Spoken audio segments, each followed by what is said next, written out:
Hello and welcome to Too Stupid to Live, a podcast that reviews romance novels $5 and under, usually. I'm your host, Becky Feldman, and I am extra happy to be here. With scheduling issues and travel happening in August, I was considering taking a brief September hiatus, but what can I say? My mouth just can't stay away from this microphone. I'm addicted to mic. So that's why I'm happy to be here. I'm also extra happy to be here because my good friend Courtney Davis is back on the show as today's guest. I usually recruit Courtney to read some of the most insane erotica when she's on. It's erotica that, let's just say, if dinosaurs were still around, we would be on PETA's watch list. But anyway, this time, Courtney recruited me into reading a book. And it's not really erotica, but a novel that happens to be erotic and incorporate elements of eroticism. For this extra special September episode, we are reviewing Miranda July's All Fours. So if you read All Fours and you thought that you were about to listen to a romance novel podcast, you're right to be confused. If you read romance and All Fours wasn't even on your TBR list, you're right to be confused as well. But it's gonna be okay. I am confused right now too, because I lost track of what I was saying. What I'm saying is that this is a great conversation I had with Courtney. And I know a lot of people read All Fours over the summer, and I know they need to hear the opinion of two people who in 2020 reviewed books titled Seduced by the Snowman and Santa's Comin' Tonight. But it was great to talk to Courtney about this book, and you are really, really going to enjoy this episode. Now, if you're still like, no, I'm here for discount romance, I get it. So I am happy to relay that right now until October 10th, Lucy Score's Small Town Romance, Things We Never Got Over is 41% off on Amazon. If you're looking for a small town romance that is packed with humor, heart, and irresistible chemistry, this book is a must-read. I've read Lucy Score, and boy does she write hot stuff. I'm a big fan, so don't miss out on this limited time offer on Things We Never Got Over. You can find links to purchase the book in the show notes or on the episode page at tstlpodcast.com. Okay, so enough talking on my part so I can start talking again. Let's just get to this episode. Please enjoy this review of All Fours. Courtney Cox Arquette Davis. Love. Courtney Love Arcott Davis. No, I got it wrong. God damn it. Good morning and welcome back to this podcast, Too Stupid to Live. Thank you. How has your life continued to improve since your last appearance on this podcast, where I think we reviewed, was it the Grinch porn? Like, not that, but it was like Grinch erotica. Yeah. Yeah, I think it was Grinch erotica. It's really been just nonstop green lights skyrocketing upwards from due to the Grinch erotica, I Good. think. Yeah, it's been really great. That was a while ago, right? That was a long time ago. I feel like that was that in COVID or something? I have a memory of like It must have been in COVID. a long time ago. Yeah, I definitely remember reading it and being like, this is my social life. Do you know what I mean? Like, this is the most social life I have, and it's reading Grinch erotica. Like, Yeah. I remember having that thought. Yeah. And I have to say, I was like preparing for this. I was like, what have I gotten myself into? This is why am I not reading Grinch erotica again? And that was what I was thinking. That's amazing. Because I figured, okay, so to give you a backstory, you read Miranda July's All Fours. I saw you and you were like, I need to talk about it. Can you read it? And I was like, yes, we'll talk about it in the podcast, blah, blah, blah, blah, blah. And so I thought you meant it as you were sick of me whenever you're a guest, really, low ball erotica. No. Like it's like lowest hanging fruit erotica. And you're like, I finally want to read. Like, can we read a book? You know what I mean? No, it was really more like I had just read it and I was like processing it and I hadn't talked with anyone. And I was like, and I was sort of curious if you'd read it because like it's erotic. And I was like, and just every mom in the world that I know, and you're not a mom, but every like woman who's like 40 or like in that zone was reading it. And like all my Facebook groups were like, oh, this book. And I was like, I need to talk about this with someone I know. And so I was curious if you'd read it. And then you were like, no, but I'll read it. We'll talk about it on the podcast. And I was like, oh, okay. But then as we neared it, I was like, oh, Jesus Christ, this is like a real, this is like a book club or something. I gotta like talk about this. Like, this is like a Right. book. This is like a book. This is It like a, is a not it like a 30-page like porn story. This is like a book. Yeah. And you're going to be tested at the end of the podcast. I This have is to a like great have thoughts about. And I was like, This is a fuck. graded discussion. I was like, Beck, it's making me think of like high school English where I have to have think about like themes or something. I'm like, I don't know. I yeah. Can you don't. tell me about like what's so funny is that like I this morning was like reading, like tried to get that New York Times article on the book, but I was also reading like other things and Yeah, just all of the words they were like using like veracity and verisimilitude and I'm like I don't know what these fucking words mean right. and now I got to talk about this book. So I am with you. I feel like the same level of pressure to Right. like sound smart when I'm just like Great. okay, the book has been read. Book. Read. Read book. Pages, story, plot, the end, good night.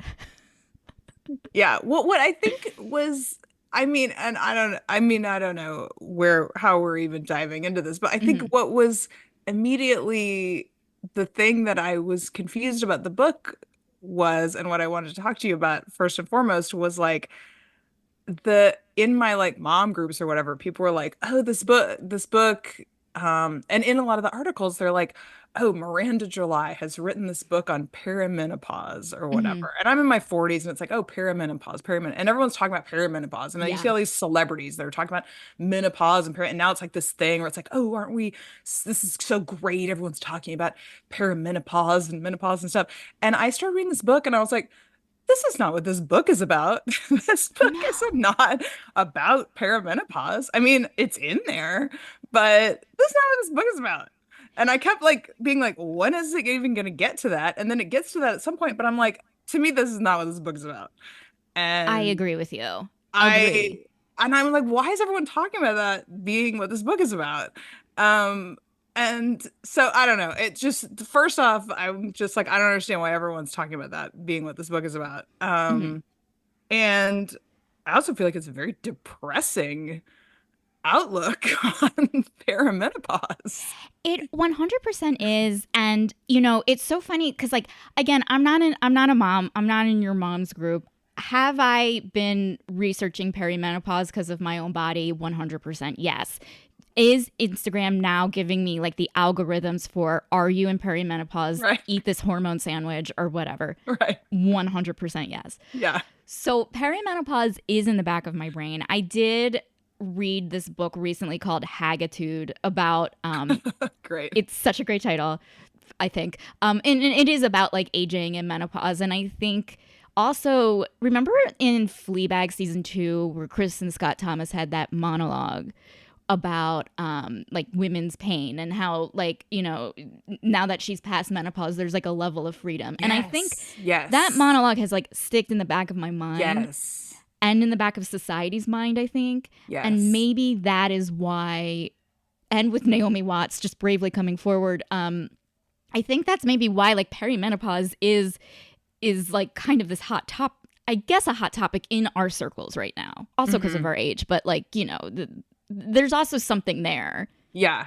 Yeah, for sure. And there's definitely other celebrities who's I can't think of who they are right now, but like who are like, we're gonna talk about this. I don't know, if it's Gwyneth Paltrow or whoever it Yeah. is. Because Hmm. it's like whatever. Now famous women who are of this age are like, all right, fuck it, I'm gonna talk about it. So yeah, and which is good, which is good. And I feel like Sure. they're coming forward very positively about it. And I don't know, maybe it's interesting to have a book that's sort of like negative about it.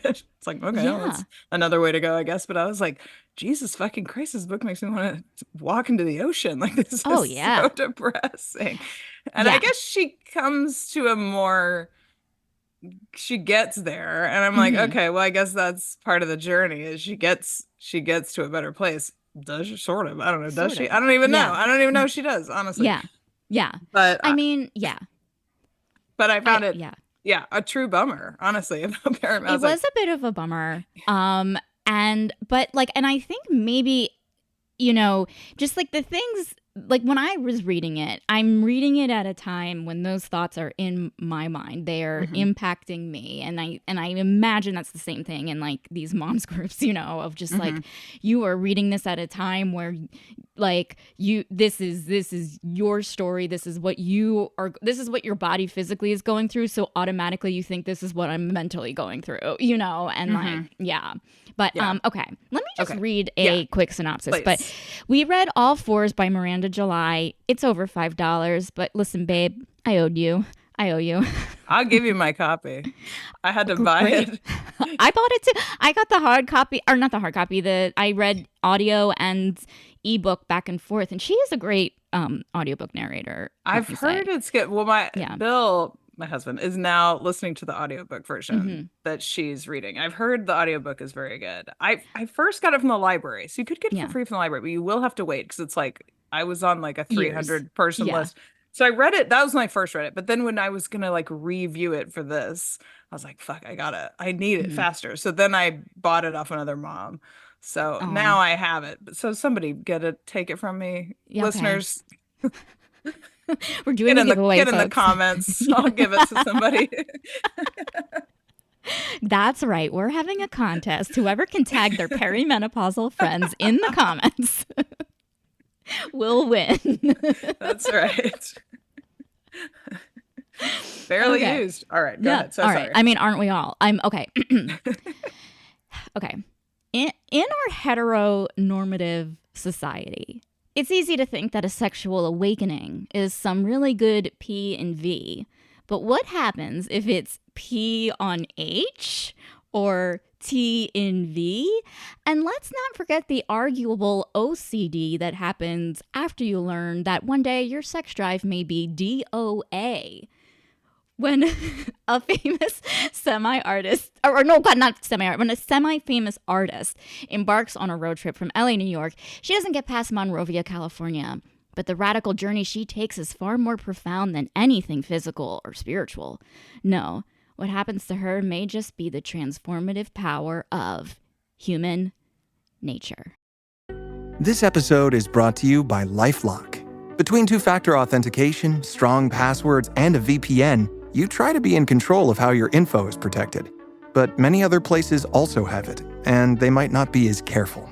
That's why LifeLock monitors hundreds of millions of data points a second for threats. If your identity is stolen, they'll fix it, guaranteed, or your money back. Save up to 40% your first year. Visit lifelock.com/podcast for 40% off. Terms apply. You're so good at these summaries. I loved that. That was Thank really you. good. I have no idea if it makes any sense. I loved it. I didn't Thank you. I was like, what do these letters stand for? I was trying to figure it out, but I liked it. Yeah. Well, I guess I was just like the headline sex scene of this book. I mean, and I'm really, this is not it's like kind of like, this is the, gosh, like if we were like being like, like, let's talk about the grossest stuff of the book. There's a scene where he pees on her hand in a sexual way. So P on H. Oh, okay. P on H. hand. Oh, that's P on H. Yes. There's so many things to talk about. It's a play on words, if you will. It's a P on W, a play on words. I did want to ask you about that. I mean, not to jump. We can jump. We could go all over the place. Into the P on H. The thing is that for this episode, I'm basically Fraser Crane. I'm here for you. I'm listening. We can jump wherever you want. But yes, let's go to the peeing scene. Yeah, just to jump into the peeing on it, because those were I took some notes. I'm just so everyone knows, holding up 2 pages worth of there notes. Are documents. There are just like hardcore like FBI documents. There's FBI. Small text. Small print documents, because I was like, I got to write some things down. Okay. Because I'm going to forget. Right. Right. And one of the things I wrote bolded is page 126 in bold. What did you think of the P? I am so glad you asked me that. It's interesting. So basically, at this point in the book, like she has left her husband and her kid for like 2 weeks, is lying that she's on a road trip. She's not. And she becomes infatuated with this younger guy, and she's staying in a hotel in Monrovia. And they have they guess they have an emotional affair. Yes. And can I just sidebar and say, Mike, it's very funny. Just being two people that live in Los Angeles, we are familiar with Monrovia. My cousin lives in Monrovia.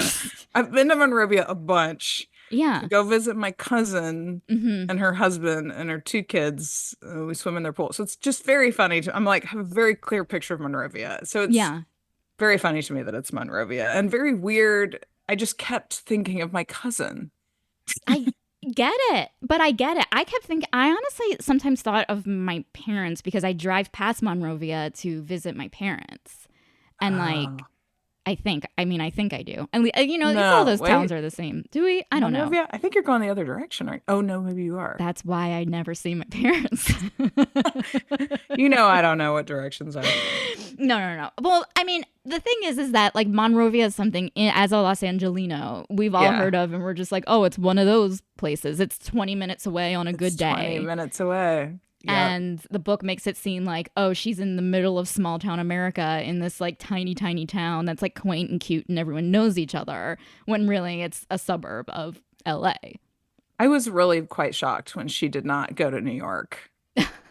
I thought it was going to be, because I thought this book was an erotic journey. And I also heard this was like an erotic journey. Yeah, which it is. That's why it is. It is. It's very erotic, and I do think it is erotic, but I was like, wait, what? When she stopped in Monrovia and then she doesn't go to New York, and she spends the whole time she's supposed to be in New York in Monrovia, I was like, oh, this is stressing me out. The whole book did stress me out quite a bit. I agree, because lying is stressful. Like, I think that to say the very least, lying is bad, but at the very least stressful. Right. Lying to your husband. Yeah, it's one of my first notes is this woman has a bad marriage. And why is this rich woman? That was one of my first thoughts. This woman who is rich, this rich, privileged white woman. Yes. Why is she not in therapy? Well, they mentioned that she goes to therapy, right? Like they do? Well, I mean, yeah. Like I think it like there would be something twice where at least maybe I'm thinking about myself going to therapy and bringing up this book, which by the way I have already, and great. And but no, like they mention it like, oh, my therapist said blah blah blah blah blah, because like in the flashback parts when she was like talking about getting through the birth and stuff, like I just thought like, here's what I pictured, and clearly like if you look at Miranda July's life, like she has a similar lifestyle as the outcome in this book. So it's clear that there is something autobiographical about this. Hugely. There's so much that I feel like that's autobiographical, right? Right. Yeah. So I'm just like and I've seen like 2 movies. I read her short stories, and I'm kind of like, okay, this is just Miranda July. And I think for like that reason, kind of the stuff of like, why is she rich? Why isn't she in therapy? That kind of stuff just went over my head. I'm like, oh, okay, she's just like, I mean this in a reverent way, a weirdo like Miranda July. You know what I mean? Right. I mean, sure. I mean, yes. Yeah, okay. I mean, I did feel that too, where I was like, oh, I'm picturing Miranda July, essentially, like a kooky lady. But I think that's what frustrated me a little bit about this book is like there were things that just shot straight into my heart, being things that I like, oh my God, this just was pulled right into my soul as far as something that I've related to, like something that I was just like, oh my God, she's just getting right into the core of my being. You know what I mean? Like something that I was like, holy shit, she's just like distilling something about like being a woman or being this age. And then just a hard slingshot into something that I would be like, what? Like something where I was like, it's so cringy, or just something I think just makes me feel awful, or it makes me feel like this person is terrible, or I'm like, oh God, why is she, and I mean, I guess that makes it an interesting book, but like I found myself so conflicted reading it, where I was like, I wanted to relate to the character. And then at the same time, there would be things that I continually put me at a put me off and like put me at a distance because I was like, I don't like her. And like the way that and I mean, but also it's interesting. She's putting it all out there, the way that she's so petty. Mm-hmm. I thought she was the way that she is just horrible. I mean, she's horrible about aging. She's so mean, Yeah. contemptuous about older women, honestly. Mm-hmm. Like cruel. Yeah. Oh, Truly, yeah. truly cruel and just ugly the way that she Mm-hmm. just talks about older women.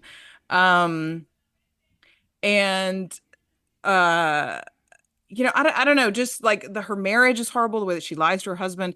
Like I don't know. So it was a real struggle, like the whole Yeah. book, Mm-hmm. But then Yeah. there would be things where I was like, oh my God, she's speaking right to me. And so it was like, what? I was on this continual like roller coaster through the whole book where Mm-hmm. I think that was why I was constantly not sure how I felt about the whole book. Right.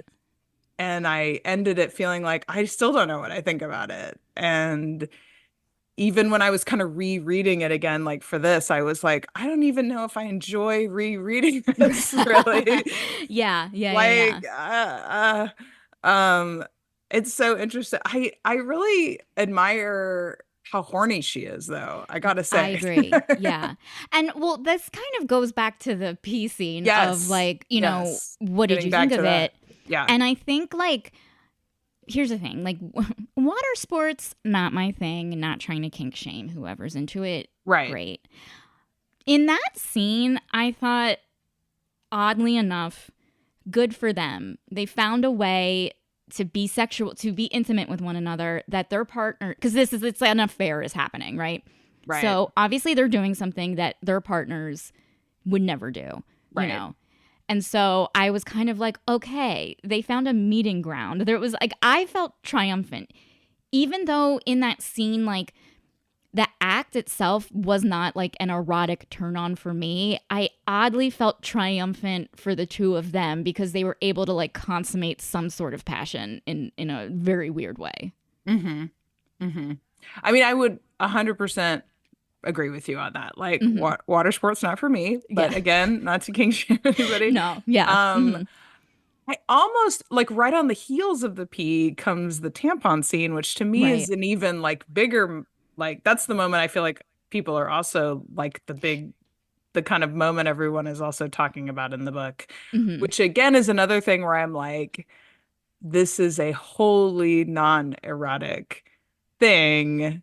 And it's funny because even recently, like with all the like recently with political stuff that's coming up, people have been sort of like tampons are not a sexual thing. You know how like Right. with Yeah.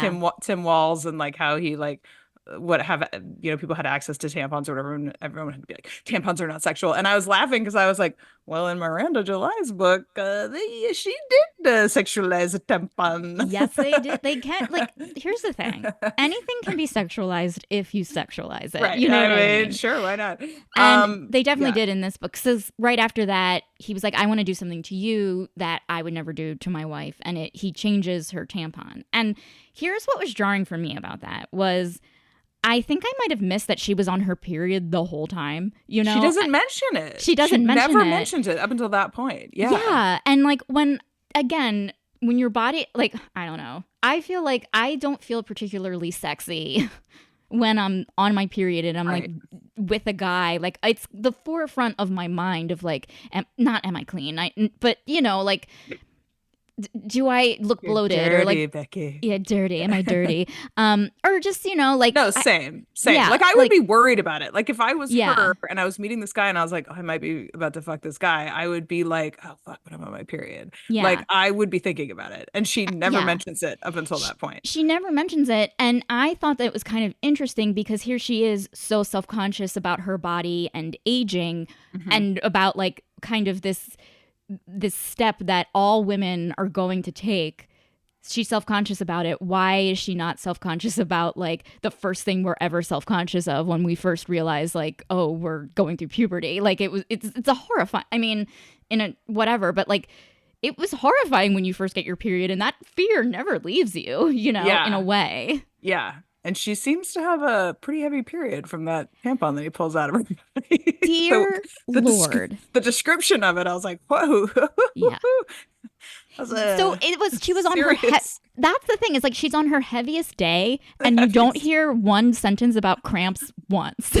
Or like a worry about like, oh, I need to like, yeah, am I needing to change this, or like am I Yeah. gonna be spotting, or if I was that on a that heavy of a day. Mm-hmm. And I'm like, it's just very funny. It Yeah. is interesting. I Yeah. would lock myself in a closet. There is like, but I guess maybe it goes to, I wouldn't lock myself in a closet. I go to an island and live there and never talk to anyone.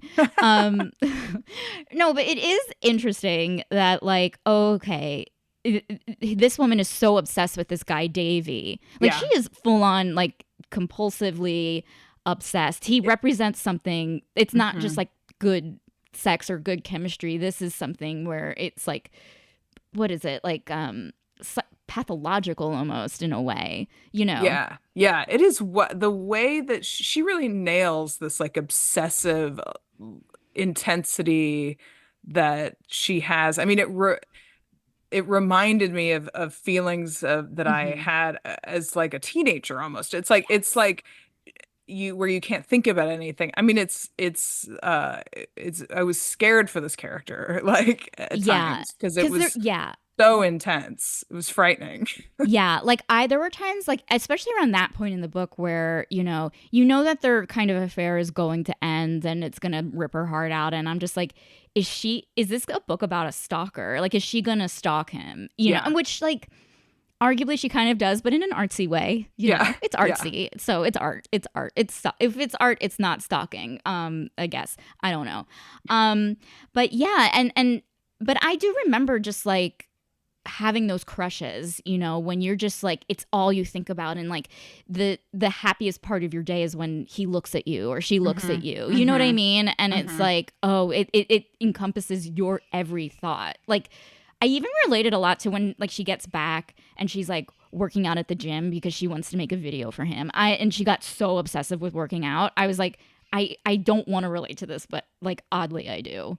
Oh, for sure. For sure. And I feel like there were things that I remembered from like, oh, there were certain relationships where like, oh, at the very beginning where it's like, oh, I'm just so obsessed with this person and I'm not paying attention to anything else in my Hmm. life or whatever. Yeah. And I just, but it's in an very unhealthy way where it's Yeah. like, It's so I'm not unhealthy. calling any of my friends and I'm not, and I'm going late to work every day, or things where you're just like, Yeah. oh, this is not healthy. This is not a good place to be in, where you're just like super obsessed with this Yeah. person.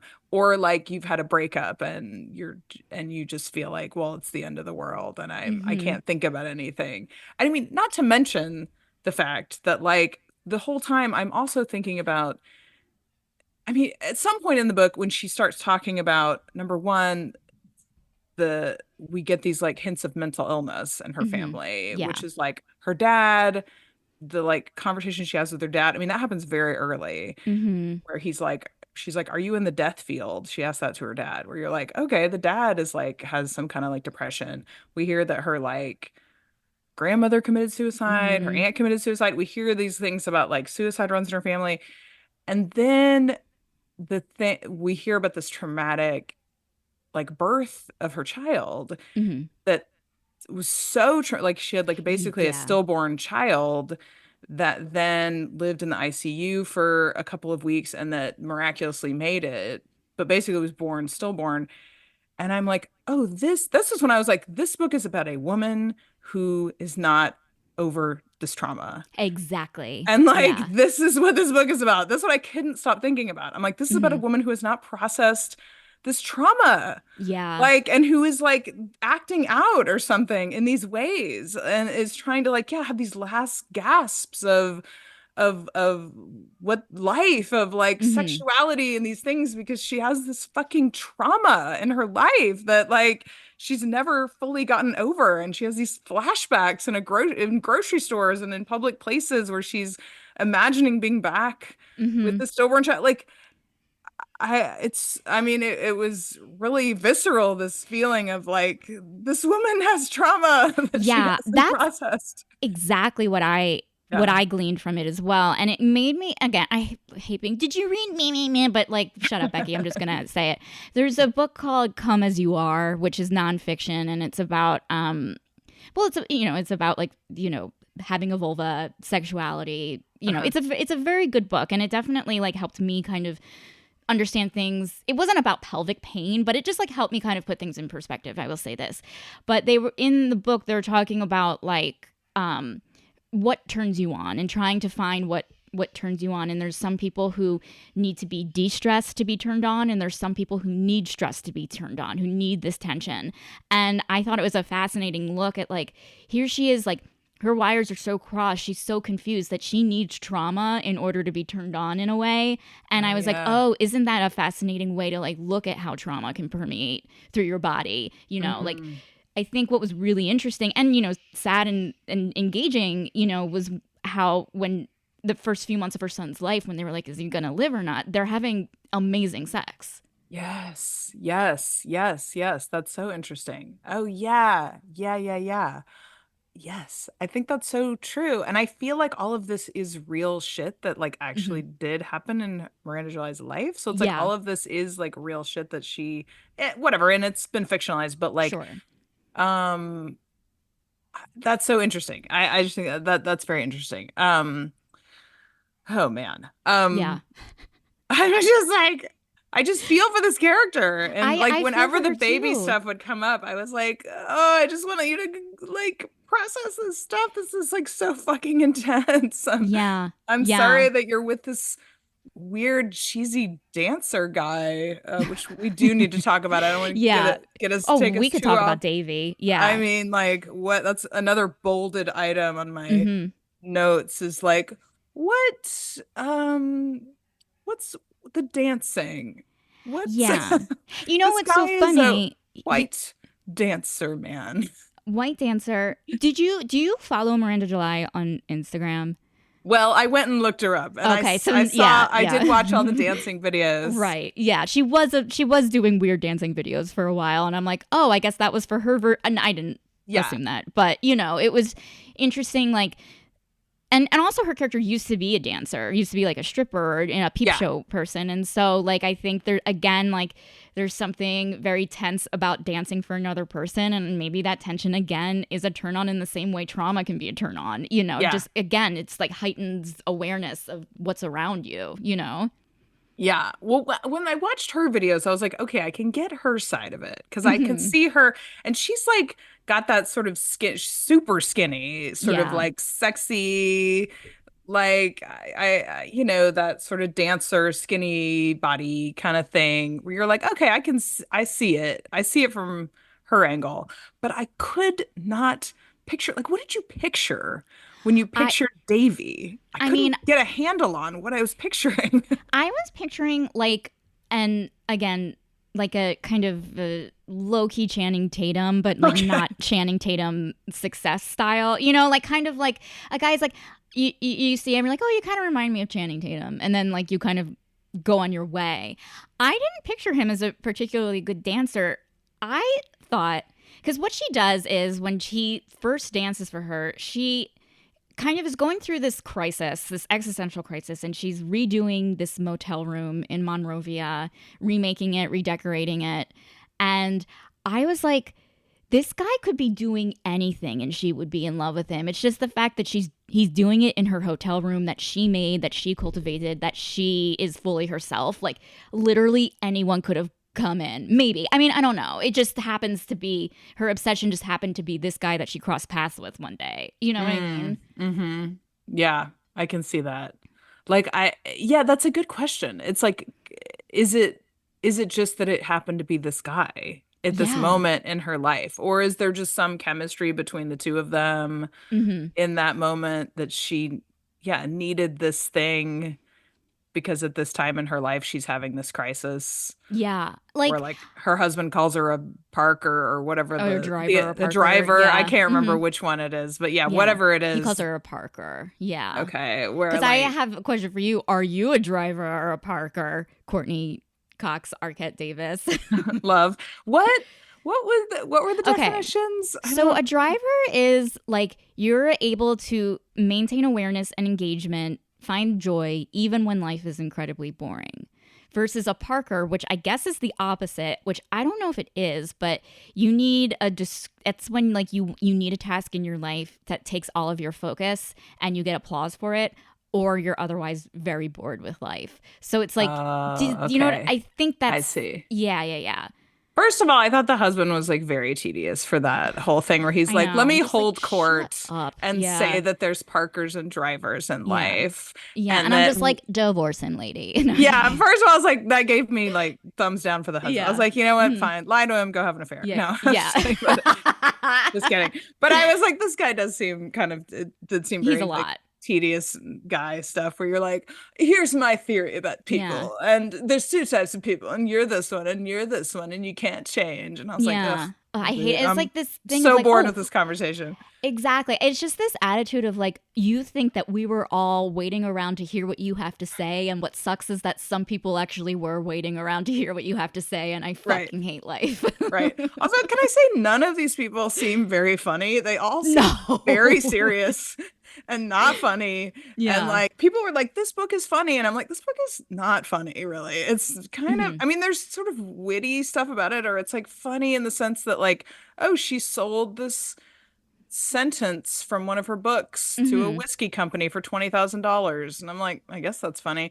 Or like, you know, things like that where I'm like, but it's not like, I'm not like chuckling when I'm reading. And I'm like, you don't seem funny. Your husband's not funny. Everyone is very serious and kind of takes themselves very seriously. And it's like artists and like serious people who do like art and like serious things. And I'm like, oh, this seems like, honestly, I'm sure you're all doing really cool, important art shit, but like, oh God, like I wouldn't want to be at this party. Oh my God, absolutely. And it's like, you know, it's almost like thinking that, like, I'm like, oh God, like, can you just like hang out with someone with a blue collar job for once, lady? Get another perspective on life. And she does in a way, but she just like kind of, whatchamacallit, she sexualizes it, and she like kind of, sexualizes it, I think is the word. There's another word I'm thinking of, and I can't think of it at the moment. But like takes advantage of it, you know, makes it salacious. Yeah. And at first she's really like shitty about him too. She's like, oh, this guy sucks. Like when she's talking to her friend, she's like, oh, he's an idiot. He's dumb. Like the way she talks about him is just like, he's kind of a nothing person. He's bad at dancing. Like he's not, he's stupid. Like that. I don't know what exactly she says, but like she's very, he works at a gas station, which is not even true. But that's how he meets her. She very much puts him down, and then at some point she just switches and is like, I'm obsessed, I'm in love with him, like you know. Anyway, so the Parker driver, I guess I'm the first one because I'm certainly not a person that like needs attention all the time or whatever. Yeah, so whatever that first one is, I see you as a driver. Yeah, is that the one she is or isn't? No, she's a Parker and wants to be a driver. Oh, okay. For me, I don't know if I fall in between those two things, because it's like, well, sometimes I'm a driver, like depending on the people I'm with, you know what I mean, like, or sometimes I'm a Parker, like when like I'm bored, you know, like it's also like these kind of arguments are these things are stupid, like to be like you're one or the other all the time, and I also hate these things, and I know dumb. And it's like you're one or the other if you are, you know, in the 1%, living in Silver Lake, and, you know, having all of your dreams come true, and having you know, your children taken care of, and money nonstop, you know what I mean, like then you could be a Parker or a driver, like otherwise it's kind of like, can you just leave me alone? Here's another hypothetical for you, Becky. Yeah. If you realize, because you and I both have we have windows in the front of our places that might be open at times. If someone called you and they were like, hey, I'm your neighbor, and I noticed someone with a telephoto lens taking a photo through your window, which is something that happens right at the beginning of this book. Would you then go and masturbate to the idea of that happening, which is what this character does? Here's the thing. Immediately after finding out that information. Here's the thing, Courtney. Yeah. Now I would. Now you would. No, I don't know. Like there is something like Okay, like I have read books where voyeurism is a kink, but it's done in like a very, but this is like the reason the reason you're reading it is like voyeurism is the erotic kind of theme in this book. Like you're reading it because it exists. This is a piece of fiction. Here's the thing. I would not masturbate to it. That said, though, I am not going to put off the fact of like, you know how sometimes when you're masturbating or you're having sex, like some weird thought comes into your head and you're like, duh, why am I thinking that? Like, I wouldn't say that thought wouldn't come into my head at some point during the process unwillingly. And then it's just like, okay, well, I just thought about it then. I guess I'm turned on by this. I don't know.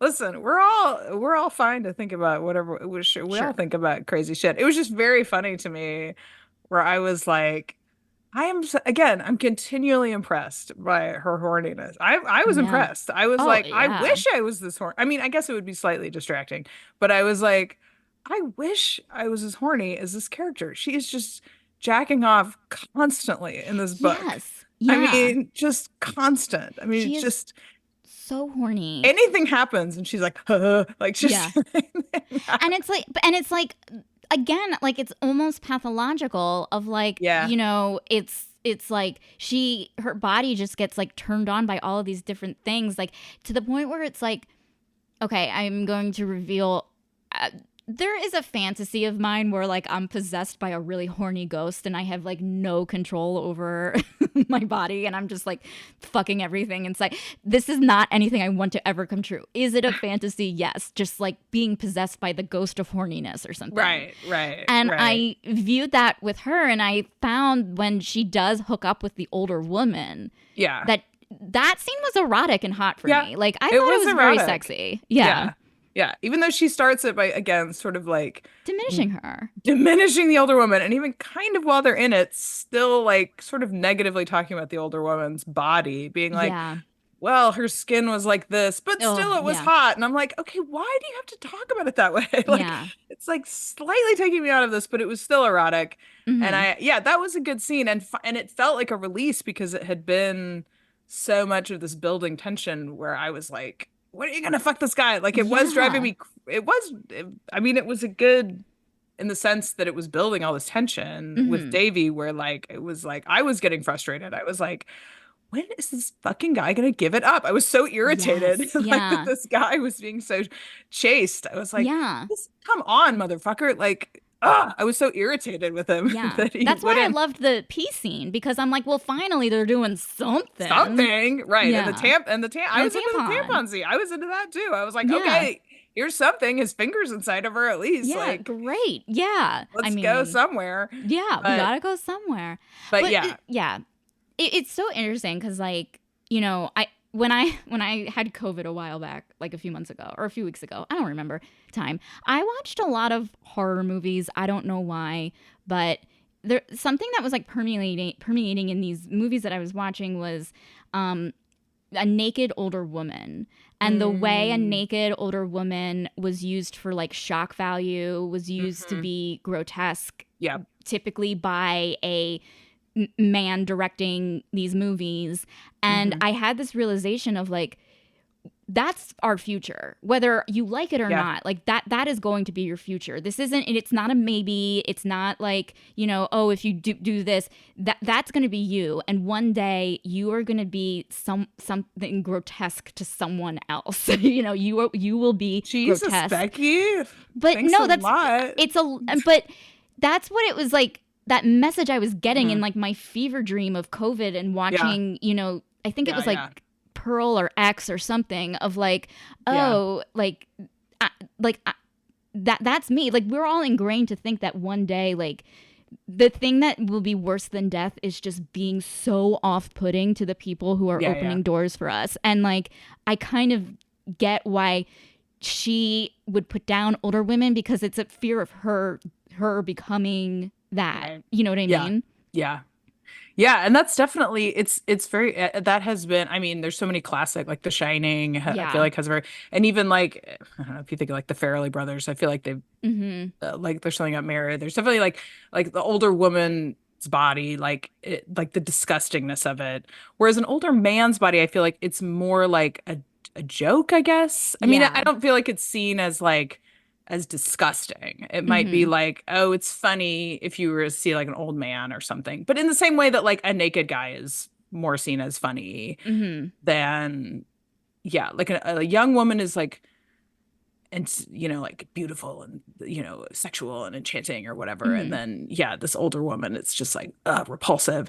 Yeah. And uh, it's sad. I mean, it's sad that that's all in our brains, Yeah. It is and sad. And it's that we've yeah. internalized it so much that we have this fear, I know. Yeah. I mean, I certainly do. Like, it is like I hate the fact that I found it jarring in that movie, or like that I Yeah. remembered when she was having sex with Audra, like that, the way she was like describing her skin. It's like Hmm. I'm ingrained to remember that, Hmm. and it's like, oh, it's our job to like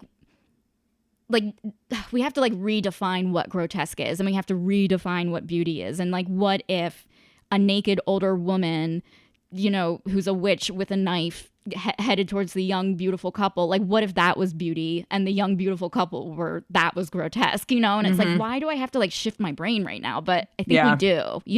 Yeah.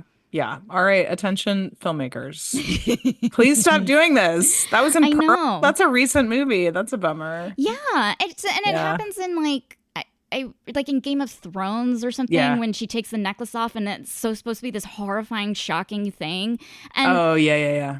I also like think like, again, like being an actress in Hollywood and having ingenue looks, you are kind of used for a level of grotesqueness, arguably. I mean, I'm Yeah. gorgeous, but I do think that like I have, had parts where the joke is, oh, I'm not, a model, or I'm not like Right. whatever. And it's like you're on set and you're there and you're happy to work, and then it's just like, oh, you're just a joke. Your whole existence is just a joke. And like there's a woman on set who is like going to take all of her clothes off, and her whole existence is just to like be the version of like the last thing someone sees before they die, because it's so horrifying. Oh God. I know. That just set oatmeal off. I don't know if you heard. I know. I Have you did heard hear. Sorry, oatmeal. oatmeal? I just like poured a little coffee on myself. I was so like, Everyone got worked up. listen, there's a naked older woman in the screen behind me who's gonna kill everyone. Oatmeal is also an aging lady, so that's Yeah, my dog. oh yeah, My I dog probably for insulted her. Yeah. yeah. So she's like, "How dare you? I'm gorgeous." Yeah. Um. Well, I know. I fuck. totally just brought it down a notch. I think my point is that like, as you were saying to the Miranda July character in the book, like she just needs to go to therapy. I was kind of like, dude, you're an artist. You get to decide what's beautiful and what's not, what's nubile, what's not. Like change the narrative. You need to change the narrative, because the world's not going to change for you. You know what I mean? Right. Like, and I think that's such a, maybe like that is kind of what like maybe the women and people of our generation right now is kind of realizing, Yeah. of like, oh, we're gonna be like these boomers one day. Like, there's nothing we can do to stop it. We need to change our thinking. And I'm like, why isn't she changing her thinking? I don't know. Yeah. Yeah. And yeah. Yeah. I don't know. I know. Ah! I know. Becky, we're turning to sand. Oh God, I'm crumbling before you. Yeah, we're all like she literally treats perimenopause like death. Like she gets this chart of like hormone levels or whatever, and when you see like testosterone in men kind of had this slow, kind of very like not steep decline, versus a woman, it's like you turn 45 and then your sex drive is gone and you're dead. You have absolutely no use to anyone or Right. anything, and she is internalizing that, which is Right. insane. Which is also insane. kind of like a fucking right-wing crazy. That's like a fucking Republican right-wing thing to say, to be like, Yeah. well, your use to society is over. Your Mhm. fertility days are gone. And thank you. And we'll put you out on a fucking ice float Yeah. and see you later. I'm like, Miranda July. Like, Yeah. let's get it together. Stop. But she like mentions like, okay, her body is like, you know, arguably under that perspective is used, her body is here for other people to use. And so she's finally quote unquote useless. And like, I think nowadays it's time to embrace the freedom of being useless. Right. Well, you know what I mean? Yes. Like, and I think she does get to some of that in the book where it's like, and I think when you were talking about Fleabag, like, I think that is something that women also discover as they get into these years is like, oh, there's a freedom to getting away from this idea of like, oh, I always have to feel like I'm presenting myself for men and this, how do I look to the, you know, trying to be fuckable to society, whatever, whether that's even something that you're thinking consciously. But once you get beyond that and you're just like, oh, I feel like almost like I did when I was a kid, where I didn't give a shit about any of that. And I'm truly myself. And I just am me. And I'm less like trying to worry about all that stuff. And I just do whatever I want to do and feel however I want to feel. And I dress however I want to dress. And I'm not trying to worry about being the most fuckable person in the room or whatever it is. And there's a freedom and a joy and a happiness that you feel to that. And you know, maybe her character does sort of discover that in the book, but it feels like that's like a kind of a footnote. Yes. Compared to the large depression that she has in the middle of the book.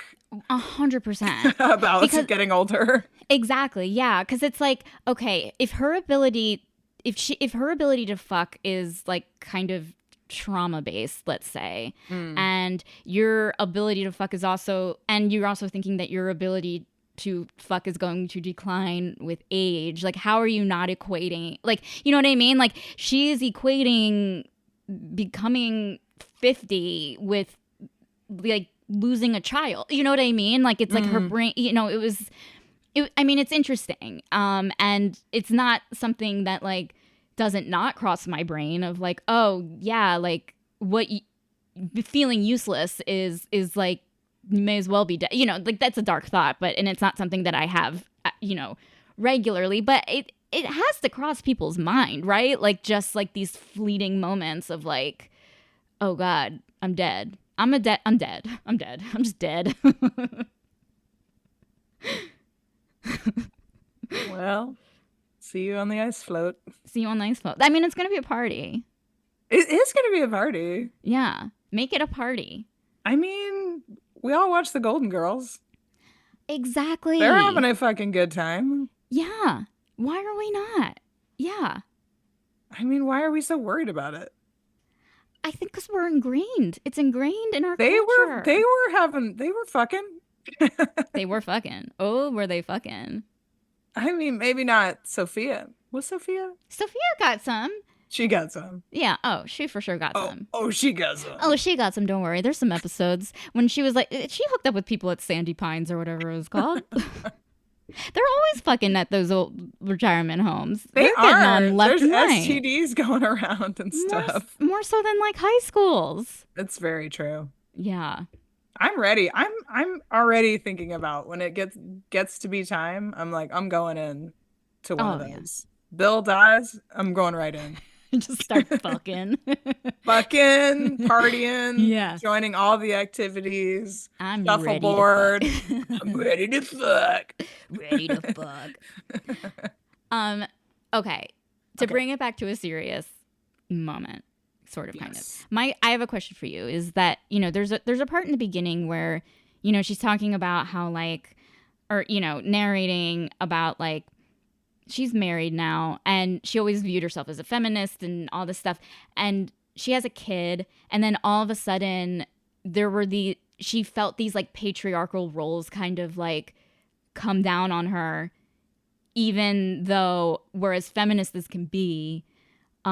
She was still feeling like these pressures that she was a failure while her husband was like this success. And I'm not saying, do you relate to that? But like, I guess I just want to like touch upon that because it is like, I think it is the key to like her misery in a way of like, she did all of these things despite her yearning for something else. And she's still faced with like the same kind of challenges. Yeah. I that was one of the things when I was talking about things that I relate to that like I related to so hard. There's a Hmm. quote I wrote down that there was like one sentence kind of in that when she was talking about that where she says, "Without a child, I could dance across the sexism of my era, Yes. whereas becoming a mother, shoving my face right down into it," or something like that. I might have Yeah. done that wrong, but anyway, Hmm. shoved my face right down into it. And I was like, oh shit. Like that just like struck straight into my soul. I was like, Yeah. yes. It's just Hmm. it's the fact that you can be like so feminist and be like, I'm above it, I'm above it. I'm not into all this like traditional roles and stuff. But if you carry a child and then have to birth that child and then I mean, and then it comes out of your body and you're breastfeeding that child. Like, it's just things that Hmm. you can't escape. Yeah. Yeah. And then things become your role. And then there's certain things I feel like you just get sucked in, and it's so hard to, you have to really fight Hmm. to like not lose yourself Yeah. Yeah. and into this like mother role. Hmm. And uh yeah, it's really fucking hard, Hmm. and you it takes you down, and it like it's so you have to really really push against Yeah. it. That stuff I so related to, and I felt like Yeah. was so true, and I thought she wrote about it so well. I mean, I really Hmm. loved, in general, loved her writing style. I felt like Me she too. I Yeah. like how she writes. It's so accessible. I felt like the book was just a breeze in general to like Yeah. read, and I feel like she writes about that stuff like so well.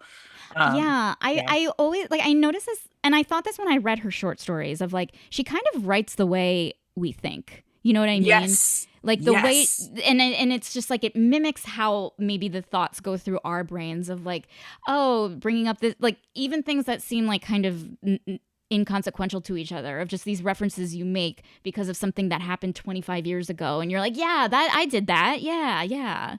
Yes, absolutely. There were so many times where like, do you remember that part where it's like she's going to see Davy. It's like one of the times where she's like showing up at his like Hertz counter, and Hmm. she's, feeling self-conscious, and a woman is there, an older woman is there who turns out to be Davy's mother. Yeah. Um, and I can't remember, the woman says something to her that is like, "Oh, you're checking him out," or something that Hmm. makes her feel self-conscious.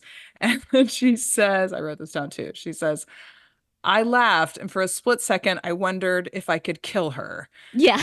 Quietly press on part of her neck until she slumped to the ground, and then push her under the bench with the back of my heels." And I was like, I love that. That's like such a Yes. thought like that I relate it to, where you're just Hmm. like trying to be so polite, and then you're just like, fuck you, I hate you, I want to Yes. kill you.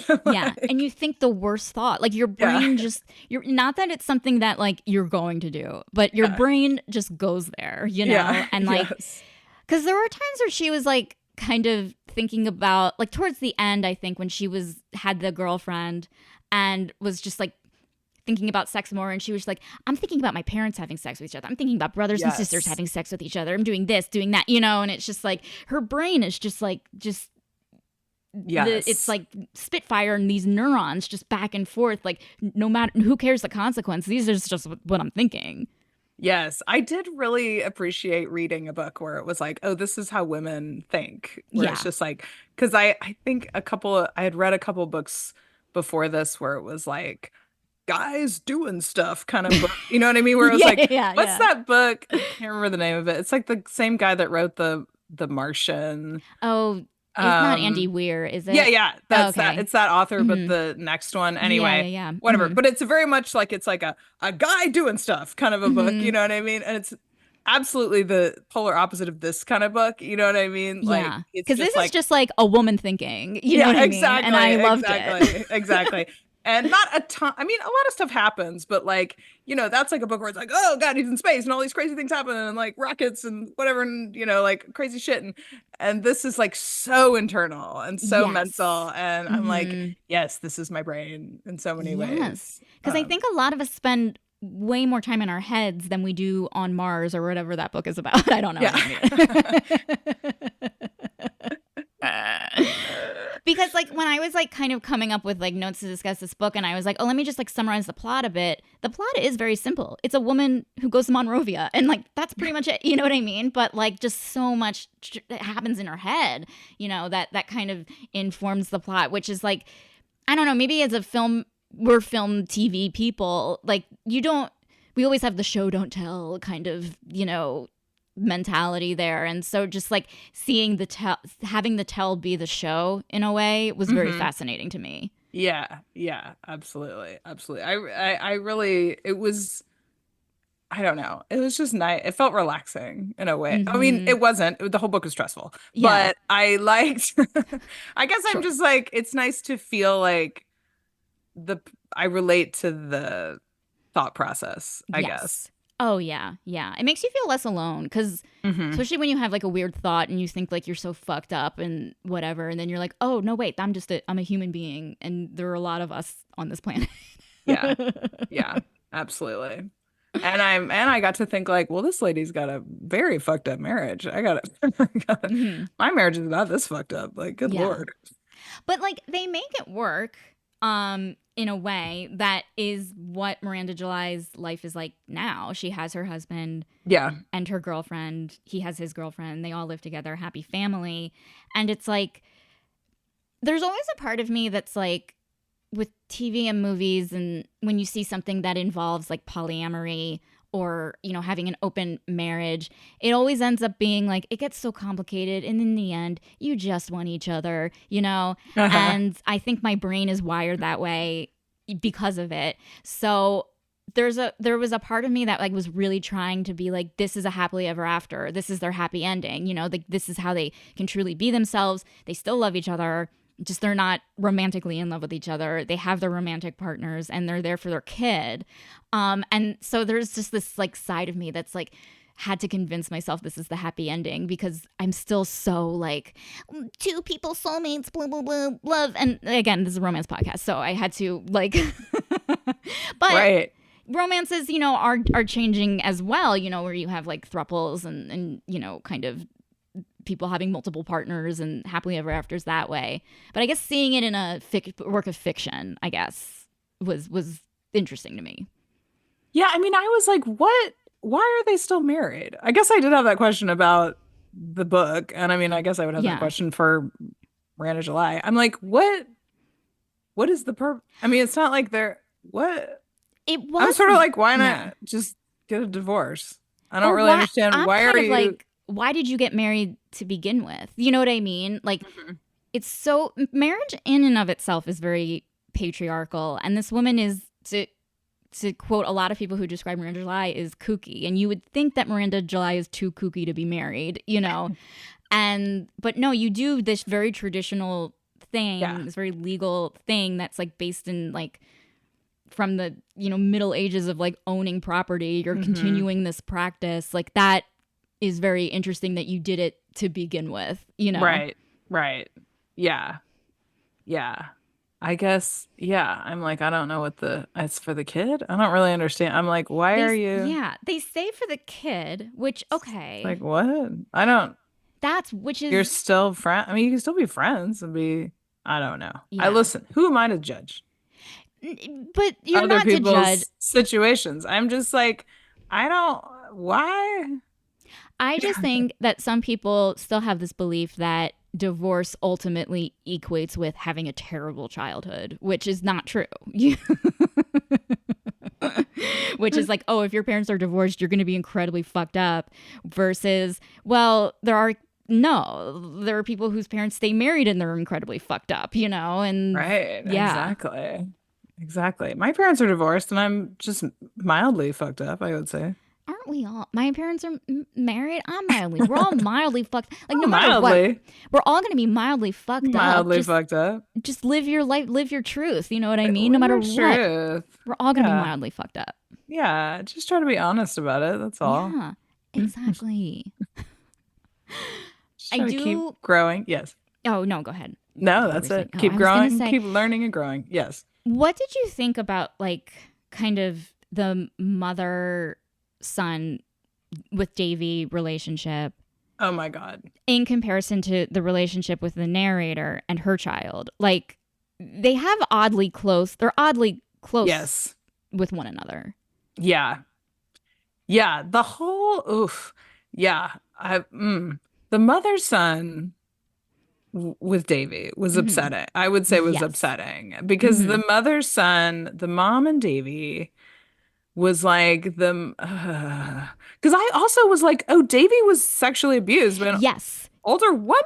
But then when you get the older woman's perspective, it's more like he approached her and maybe he was old. I couldn't get a sense of how old was he? 17? 17. He approached her. But she was like she was like 46, 45. Yeah, 45. Yeah, so I'm like, like, she was the narrator's age. Yeah. So I'm like, this is fucked up. I'm trying to imagine. I'm trying to imagine if someone if a 17-year-old, approached me.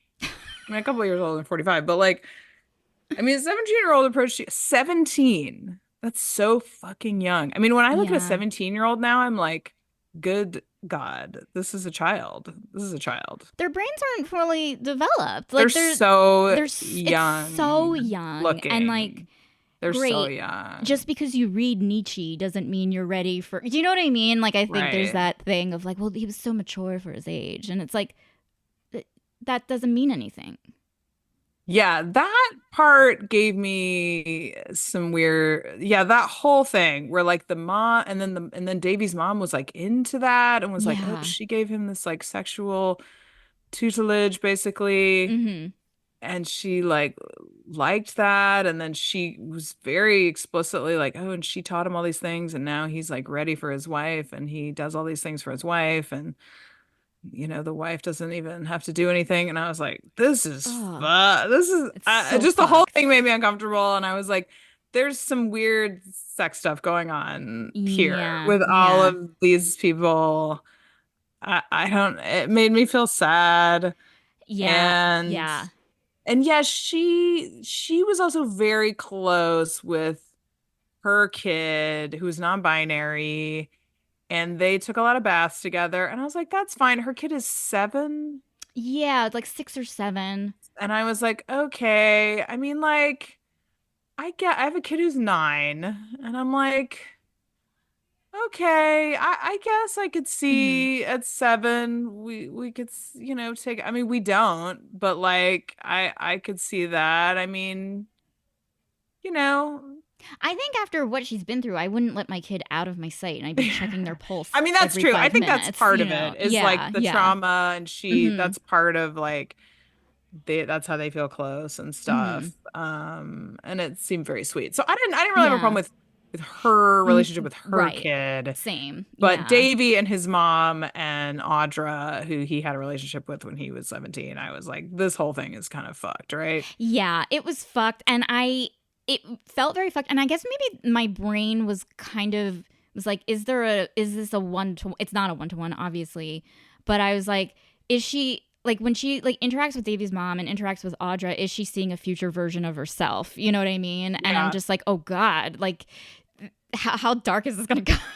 Yeah, I think you're not wrong to point that out. Like, I feel like there's something to that. There's some parallel there, right? Yeah, right, yeah. But I hope not. I would hope not. Maybe it's more like a cautionary tale or something. I don't know, but yeah.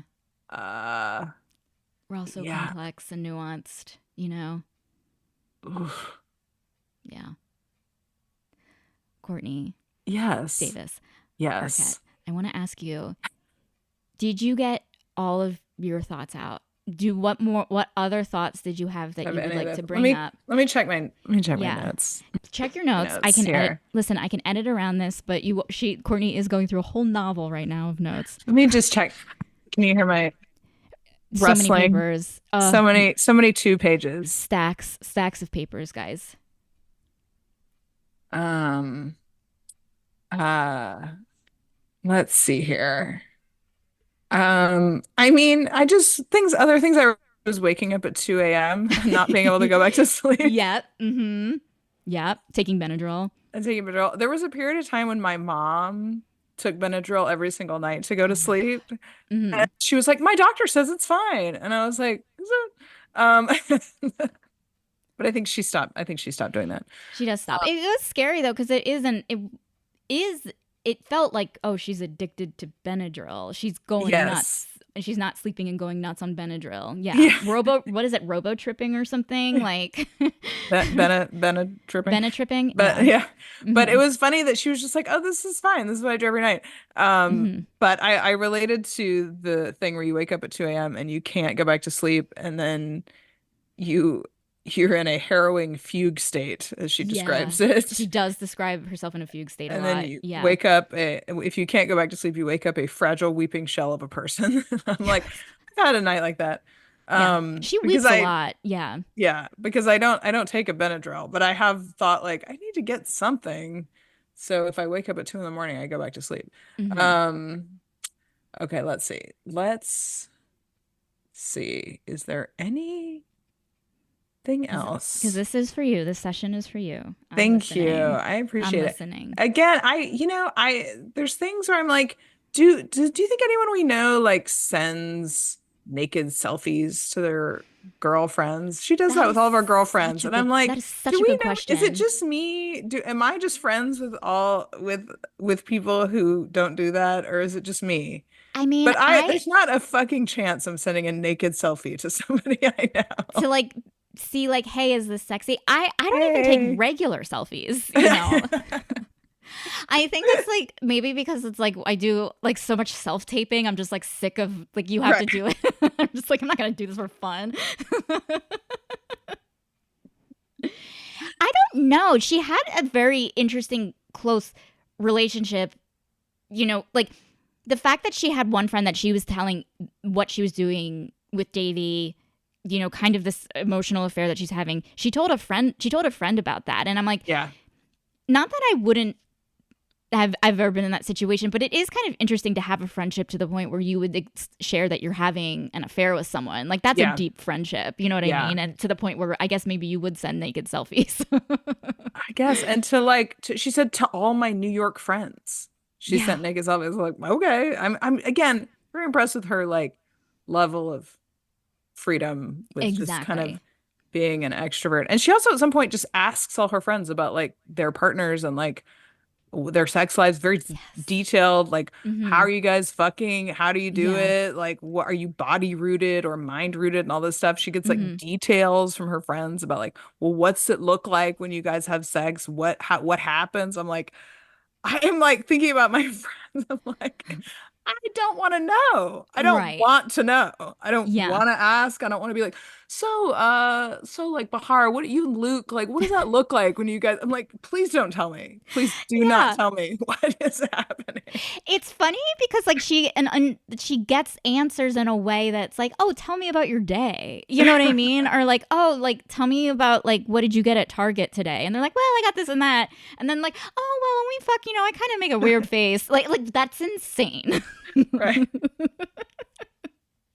Like, and I do not want to share that with anyone. Like but again, I really, I'm so envious in a way of the freedom that she has. I'm like, I am closed off Yeah. in those ways. Closed. It's a shut door for me on that. Which is interesting because her character feels so closed off and shut down when I'm Mm, just like, you are literally asking someone about their vaginal dryness, you know, and like, and it's right. okay. And like, you feel like you're not able to express yourself. Like, that's like, wow, you know?